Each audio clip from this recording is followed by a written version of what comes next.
Well, hey, thank you all for coming. This is a continuation of something that I did last January. I had more content there than I had time to present, so I cut some stuff out. So this is an opportunity to go over the second half. I was really overwhelmed by how well the first one did with regards to the YouTube video. I'm no Beyonce, but I mean, we got, I think, 1,700 views so far. So I was happy with that, and with that positive feedback, I thought, well, I might as well dust on the material that I hadn't presented and give that out as well. So that's what this presentation is. It's going to be done much in the same vein as the other one, where I typically state some common, well-known fact, and then give an argument why that shouldn't be common and well-known, at least common. So I'm going to do the same kind of thing. I do enjoy when people speak up and ask questions. It gives me guardrails and gives me some indication if I'm educating well or losing track. So please give those, and people on online, unmute and speak up. That would be wonderful. So we covered a bunch of subjects last time. Today, I'm going to revisit ISO sensitivity. I got a nice question from a former colleague, and I want to go over that because it ties in nicely from the stuff we did before to this presentation. Again, keeping on ISO, last time I said ISO was related to focal plane illuminance, and it was directly related to the number of photons per square area, per area, which suggests that it's independent of the illuminant and independent of the camera. In fact, it is somewhat dependent, and I'm going to explain why. I want to cover another issue. Article came across my feed. It's official. ISO 51200 is the new 6400. And this is not unique. I think we've all seen pretty much regularly that someone's come up with some reason why cameras are much better now in the dark, and they continue to get better in the dark. And I think we should do a little deep dive into that. There is a kind of sensor, we're all familiar with the Bayer pattern sensor, which is half green and then has reds on one line and blues on the other line. Well, there is a version of that which replaces the greens with clear. So there's no green filter on it. It's just the basic response of the CMOS sensor. And by doing so, it increases the sensitivity and makes it work much better under low light. Or does it? We're going to look at that. I've seen in more than one place where it's been said that, well, I'll say it this way. The sRGB uses a gamma encoding of linear data. Why gamma? Well, is it because it simulates the human eye response? Maybe, maybe not. And then finally, this isn't necessarily a digital camera thing. It's all cameras, but since really there are no film cameras, it might as well be a digital camera thing. And it's well known that when you want to compose an image and get a blurred background, well, it's often recommended that you can use a longer focal length or change the subject distance to control the depth of field. And I don't think you can. And I'm going to say why. I'm not going to go over all of the things we talked about last time, but I do want to at least set the stage, and then I'll jump over and go right to the conclusions.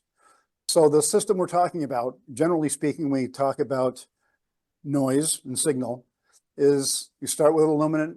It reflects off an object in the scene, focused onto a sensor with a Bayer pattern. The Bayer pattern filters each color channel. If you look at any single pixel, the pixel converts photons to electrons. The electrons are then shifted onto a floating diffusion, a capacitor, which converts the electrons to a voltage. That voltage is amplified, digitized, and then processed into a picture. Now, this is clearly oversimplified. Things are more complex than that, but at the level we're looking at it, this is our high-level model. This slide talks about the signal path and signal to noise, but I'm going to skip over that for now. We talked about it a lot last time, and if you'd like to review that, you can look at the video link over my left shoulder if I were visible. Imagine. Let's just go right to the conclusions. The signal strength increases linearly with the number of captured photons. The noise increases with the square root of the number of photons, but also increases with read noise. Signal and noise are both gain dependent, but the SNR is independent of gain, and that's because the gain occurs on both the signal and the noise at the same amount. And the equation is here, which works it all out, and you can look at that to check my work later. So a brilliant friend of mine, a colleague from a project which someone else in the room was aware of from about 5 years ago, sent me a message by LinkedIn, and he said to me, many digital sensors have 2 conversion gains, so doesn't that increase sensitivity? And so let me talk a little about what conversion gain is. That's this stage right here, and what happens is, you know, of course, the photons turn to electrons. You've got a pile of electrons. Imagine a capacitor is like a balloon. The electrons are like water into the balloon. And then the pressure on the balloon is like voltage. If you have a large balloon, you can get a lot of electrons or water into it. And for a certain amount of water, you get a certain amount of pressure. If you have a smaller balloon, when you put the electrons of the water in there, you need less to get the same amount of pressure. So effectively what that's saying is, for the same number of photons, you can get more voltage out. And since you're getting more signal for the same amount of input, isn't that increasing sensitivity? That's a great question. So when I talked about sensitivity last time, I said that sensitivity was based upon the Wikipedia definition, which is the probability of a positive test result conditioned on the individual truly being positive, or in other words, it's the probability of detecting something in a scene, given that object really exists in the scene. And you can see the graphic here. So for example, here's an H right around there. What's the probability that you can see the H there or in there? And of course, that's a function of the signal to noise of the image. If I were to take this image and say, let me multiply it by 100, well, am I increasing its signal to noise? Well, no, it's getting brighter. I'm getting more signal, but I'm also getting more noise. So the result overall is no change in SNR. So sensitivity is not a difference in the signal level. It's a difference in the SNR. And so the conversion gain amplifies both the photon shot noise and the signal level. And as a result, it doesn't increase the SNR. Actually, it does a little bit, and my friend deserves credit.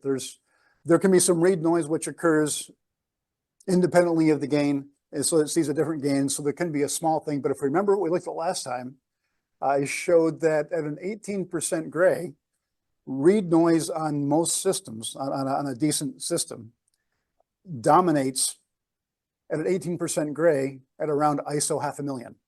So read noise is not a significant port. The really big contributor to image noise is photon shot noise. So does conversion gain improve sensitivity? It does increase the signal for a given amount of light, but sensitivity in terms of the ability to detect something in a scene, it does not. So I thank him for asking that question, because it helps bring back and tie this all together. So last time I said that ISO is not sensitivity, but ISO is based on the average focal plane illuminance, which if you know the average focal plane illuminance, you should be able to say, well then, Wayne, if you can say that, then you can probably tell me how many photons per square micron. And because I wanted to be right, I decided I was going to figure that out. And I found it was a very hard thing, because the answer really depends on things other than just pure photons raining down. The reason why is because H sub A is a photometric quantity. And being photometric, it's a number based upon how bright light looks to a human. Well, cameras have their own view of how bright things look to them. And because of that disparity, there's a difference between the two. For example, here is an example of a spectrum of D65, and it contains 1 watt of energy between about the spectral response of a sensor. Here's illuminant A, and here's the plot of it at 1 watt.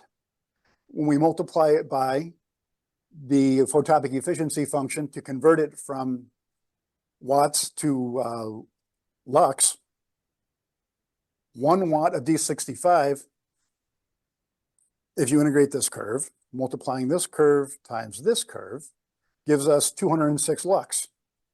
Illuminant A, when you multiply by the photopic efficiency function, it gives us 156 lux.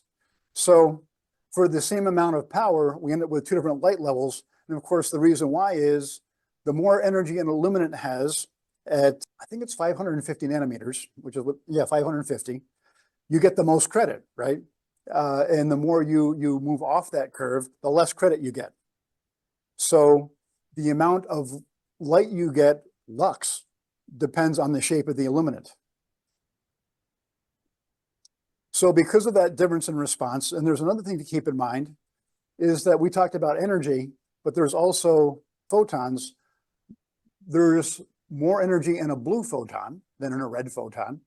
So as a result, on the red side of the spectrum, you get 50% more photons because they have less energy for a given amount of power.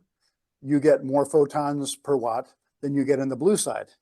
So when you account for all that, by the way, I hate when I ask somebody a question and the answer they give is, it depends, and they stop. Now, right? So the answer to this question, of course, is it depends, but I didn't stop. If you take just the energy within the sensor response, because remember, illuminant A continues on, right? And so there's a lot more photons which occur in the IR, which we're not even counting here. And so you count those photons, you say how many photons rain down upon the sensor. So I'm limiting to just the bandwidth of the sensor by this, see this blue curve here? So just within that curve there, if we do the calculations, it turns out that we get this curve, which represents the relationship between ISO and photons per square micron. And the number I get up is at D55 at ISO 100, there's about 1,251 photons, and there's what, another 40% higher for illuminant A, because again, you get a lot more photons in the red because it's more red rich, and also you need more watts to get to a certain lux level. So you wrap that all in, the answer is there is a number of photons per square micron, but it's not straightforward. But if you ever wondered, because sometimes I wonder these things, that's the number I came up with. Were you assuming a particular exposure time there, Oh, consistent with no. So remember the units are in lux seconds, and so then you multiply the exposure time. So it really is at any given ISO, it really is the number of photons that arrive, however long it took to get there. That's a great question. It's often hard to wrap your head around because we're so used to these things, you know, watts being a rate, and lux is a rate, but H of A is in lux seconds. So I'm going to change gears a little bit, and here's this, and this is a recent article. It's official. ISO 51200 is the new 6400. And it was really talking about the context of this new Nikon ZF and the use case of street photography. And so I thought it'd be worth diving into what does it really mean to run a camera at ISO 51200, and how does that compare? So we can do some easy math, and the ZF, Nikon ZF, is a 24 megapixel sensor, full frame, has a base ISO of 100. It has a 6 micron pixel, and if you assume 200,000 pixels per micron, that gives you a electron full well of 70,000 electrons. And I have a Nikon, a couple of them. And typically the maximum reflectance handling they can do, they typically capture at a 2.0 maximum reflectance handling. So you can do the math here and easily figure out the electrons, because the electrons are this divided by this times 0.18 gives you 106. If I go back to those curves that I had of the CFA response, you can kind of figure out a ratio for if you get this many electrons, how many photons arrived, because you know the quantum efficiency. And so then 100, this came about 7 to 1, I guess. So you get about 700 photons arrive. Well, if you do the same calculation and that gives us an SNR of 10.2, that's just the photon shot noise. That's no read noise. If we give it a nasty read noise of 32 noise electrons, and remember 32 is almost a third of the signal. So I added in a lot of that's noisier than you'd expect. It only drops to 8.8. We do the same kind of calculation at ISO 51,200. We get 12.7 electrons at a mid-level gray, which means we have an SNR of 3.6, which is really low. But not to take my word for it, I thought I'd sim up some images, and my sim process is I take this image in sRGB, I linearize it doing an inverse sRGB curve. I convert it to camera primaries by multiplying it by the inverse of the color correction matrix. Then I divide out the white balance to get us back to camera response values. I do a CFA sampling, and then I scale this to a code value of electron space, depending on what I want to work in. Then I add photon shot noise and read noise. So the photon shot noise will be applied at the rate of the square root of the number. And then I add the read noise on top of that. And then I take that CFA image and I put it through a very simple CFA reconstruction path, which adds in the white balance, does the color correction, does the CFA interpolation, and applies the gamma at the end. There's no sharpening and there's no noise processing. These images are downsized somewhat. These were born at 1K by 1K, and this display, I'm assuming, is an HD. So they're a little slightly downsized, but this is what it looks like. Here's what a 3.6, so this would be the equivalent of an ISO 51,200 without any noise processing. So that's how that looks. Here's our ISO 6400 with 0 read noise, and as expected, when we add in the read noise, it drops from 10 to 8.8. Not all that different. So far, I'm having a hard time believing that this, now keep in mind, this is just read noise. This is the perfect sensor. You can't do any better than this. You're stuck with the photon shot noise. You can't get rid of that. So this is just based on that no camera read noise. If I compare that to a ISO 6400 with gobs of read noise, so far we can conclude that it's probably not the sensor that made the difference.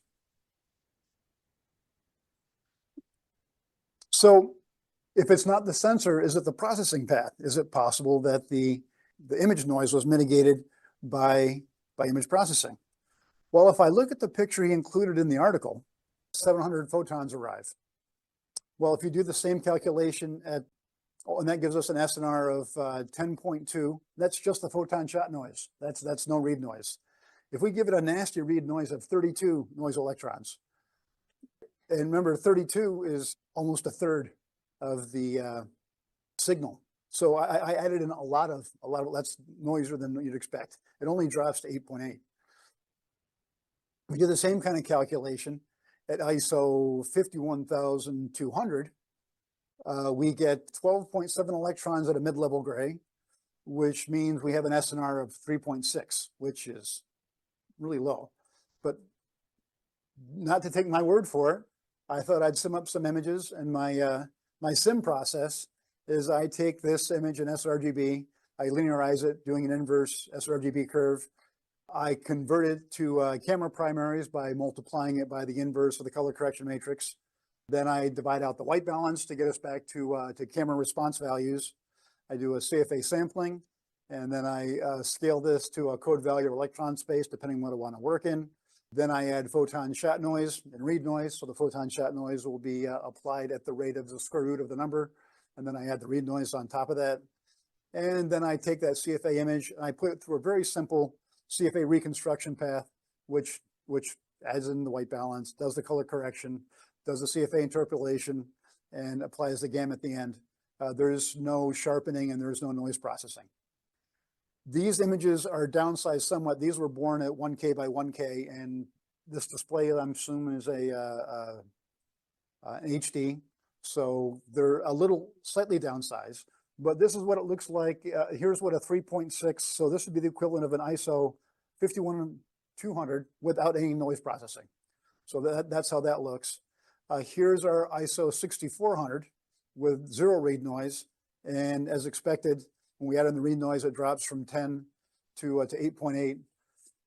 Not all that different. So far, I'm having a hard time believing that this, now keep in mind, this is just read noise. This is the perfect sensor. You can't do any better than this. You're stuck with the photon shot noise. You can't get rid of that. So this is just based on that no camera read noise.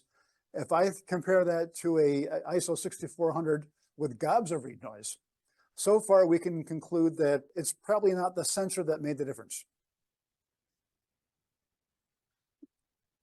So if it's not the sensor, is it the processing path? Is it possible that the image noise was mitigated by image processing? Well, if I look at the picture he included in the article, first of all, the picture is 1/50th of the native sensor resolution. So if you just do dumb pixel averaging together, that gives us increases the SNR to about 25. If you also look at the picture, it's also relatively underexposed. So being underexposed, that's, I'm guessing about a stop. So that gives us an SR up to 42. And if I take the images on this page right here, 512, and I downsize it by the same factor, sorry it's so small, but you know, it looks a lot less noisy. So while it's impressive, the image quality of this image, and no doubt that is impressive, at ISO 5200, and those of us who've been doing this for a long time, the idea of imaging at ISO 51,200 would be unrealistic. I don't know for sure, but it wasn't mentioned that there was any. I don't know what. You're right, because cell phones have got these fun techniques for image combination. The article didn't mention that, and I don't know if this DSLR has that feature. So that's a possibility. So what I'm going to say is, while impressive, it's doubtful that 51,200 is as usable as cameras of ISO 6400 of the recent past. And any improvement that occurs in image processing will not probably come from the sensor technology. So now let's look at the RCCB sensor. And as I said earlier, that's taking a basic Bayer pattern sensor, taking out the greens and putting in white. And in doing so, it increases the signal to noise in low light. Or does it? Well, it turns out when you expose the clear colors, that means that the clear are getting more signal, but you're underexposing the G's and B's to be a third of what the green is, roughly. That plus the matrix terms become huge. So you get noise amplification from the white balance terms and from the matrix terms. And when you put it all together, using the same light level, the noise value actually is 4.3 on Luma higher than it is with an RGB sensor. And as someone once said, I'm from Missouri, show me. Here is an RGB image. It's white balance, of course, using a unity matrix. And let's compare that to an RCB using a unity matrix. I'm going to flip back and forth here a little bit and pay attention to the noise. Ooh, wrong way. Okay, so there's one level of noise. And you can agree that by my eye, the RCB is definitely a clearer picture. It has less apparent noise. And of course, remember, it's the SNR that's lower. Remember, I got to say it's SNR from the last one, not the noise. But the appearance of noise is higher on the RGB versus the RCB, which is to be expected.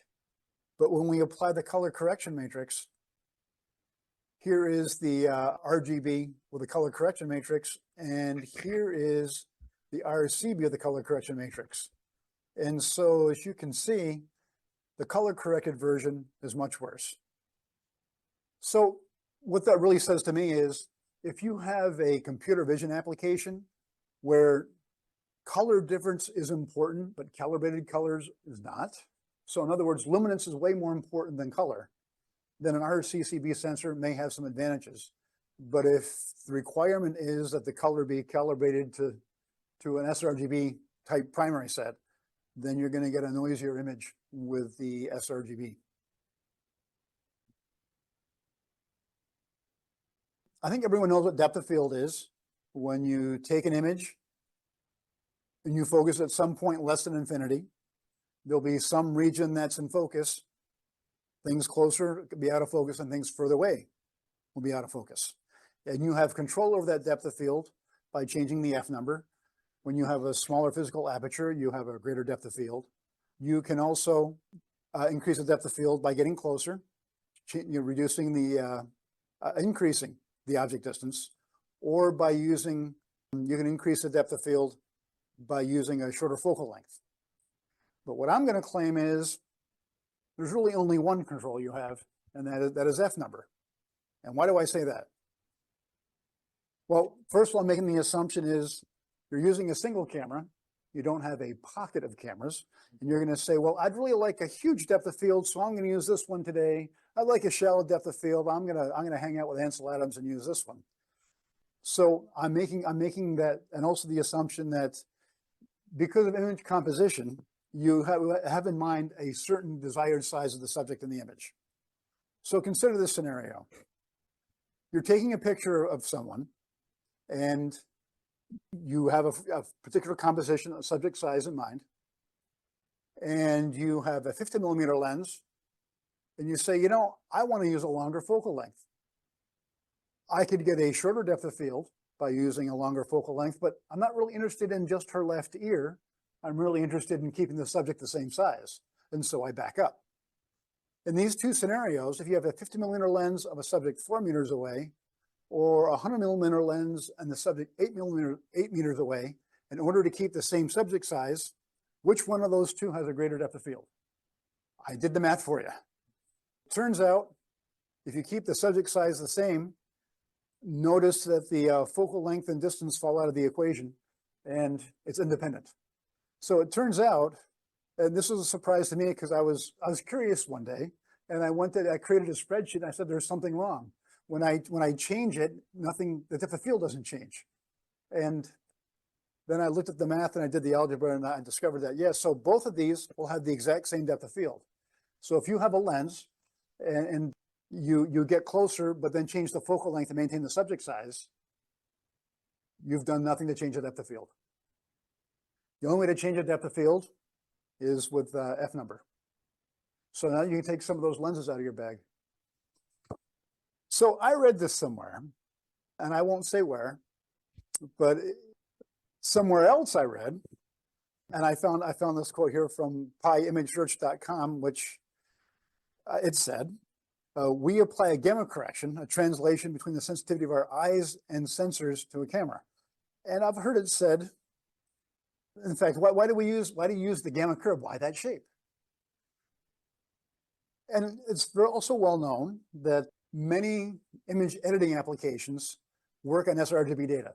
In fact, pretty much all the ones from early on just use sRGB data as is, without even acknowledging the fact that it had a color space or it had a nonlinearity.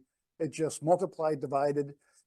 In fact, it was frustrating because the controls that were used to modify an image were identical to those found on a TV, as though the problems you were having were demodulating a TV signal, not problems with exposure and white balance, right? A tint control is for a phase error in your receiver, and I don't think we ever really had a phase error in our receiver in digital cameras, right? So the reason for the gamma curve is because a CRT monitor intensity is controlled by a voltage, and the intensity of the light that comes out of the monitor is a power function in response to that voltage. So the monitor response is this. In the scene, we have a response to the camera that's linear with light, and on the monitor, we want to have a response which is linear with exposure. So in order to compensate for that, we throw a gamma curve this shape, which concatenated with a curve this shape ends up being a null, and you get a linear response out. Now, saying that gamma encoding is a human visual response is not all that wrong, right? Because at L star, the human response is a L to the 1/3 power, right? Which is a gamma of 3. And so the human visual system has a gamma of 3. sRGB gamma is 2.2. They're kind of the same kind of shape, almost the same kind of power. So they were close, and the comment isn't all that far off, but it was off for the wrong reason. In fact, Charles Point in his book calls this the happy accident. And the fact that these imaging applications work as well as they do is because we are in nearly a visual space. The idea of encoding leading to, well, quantization, banding, and which isn't often mentioned in this discussion, right? So that's like the happy accident that helps. And in my usual form, I spoke too quickly, although I had less content, so I finished on the early side. And this is what happens when you don't try to put an hour and a half of content in a 1-hour presentation. Have one speed, it's great. I'd like to open it up to anybody who has questions online or in the room. Wayne, this is David. Hi, David. Really interesting about what you're saying in terms of depth of field. If you keep the subject size the same, the only thing that you have to change the depth of field is the F number. Obviously, there are other reasons for using different focal length lenses. For example, if you're closer to the subject with a shorter focal length lens, well, then what you capture in the background is going to be a wider field. Yes. Also, when you're doing portrait photography, the subject is less intimidated if you're further back with your camera, such as what a telephoto lens provides you. That's true too. So right. There are. You're exactly right. I meant to say that there are aesthetic reasons for why you want to choose one focal length over another, and you're right. If you want to show more of a wide angle behind the subject, you want to use a wider angle lens, and if you want a narrow view behind the subject, a more telephoto lens. So your point is well taken. But the question that just occurred to me is that if you stay back with a shorter focal length lens, and then what you capture in the frame around the subject is larger, but then you later on crop or enlarge the image such that you have the subject the same size that you would want it to be with the longer lens, is the resulting depth of field still the same, or is because it's a shorter lens you're going to get more depth of field? Yeah, so now you're back to the equation, and what that does is you're basically using a smaller format sensor, and so as a result, you're increasing you're letting the subject get smaller. You're moving further away from the subject, and by moving further away, you increase the depth of field. Okay. So that's why I had to put into my assumptions here that image composition results in a desired subject size. Yes. Okay. Yeah. So thanks. Good question. Well, there's a perspective aspect to it as well, right? If I'm taking a picture of you at 2 feet, right, your nose is going to look big relative to your. I beg your pardon. Yes. Yeah. There are aesthetic reasons for picking one focal length over another. As I'm further back, the background tends. For the same reason, the background. Yeah, the wider angle, you're going to get more area around the subject, more context. No, but also the composition of where you are relative to background depends on how far the camera is. Yes, I'm talking about how blurred out it is, right? Right. Or in focus, right? Because I mean, you can look at this problem the other way around, right? I'm doing macro photography, and I want to gain as much depth of field as possible. Right. And the relative size of the background. Right. Oh. It's going to depend. Okay. On how far. Yes. Very good. Are there any other questions? I have another. Sure. Which isn't exactly what's already been presented, but I'm curious. Have you analyzed the RGCB color filter array as well? Oh, no, I haven't. I haven't. I remember that being big at Kodak. We had that 4x4 pattern, Yeah, right? we debated that for a while. Yeah. Yeah. I never understood the processing, how all those pieces were used as a whole. Which is one reason why it wasn't all that conclusive, actually, because it depended a whole lot on the spatial processing in order to borrow information from one channel and apply it to another one. Yeah, so I mean, this RCCB did have the advantage of having the same geometry of an RGB. Yeah. So it made the comparison much easier to do. But I would wonder though, if you want to avoid clipping in the clear channel, you'll have the same thing.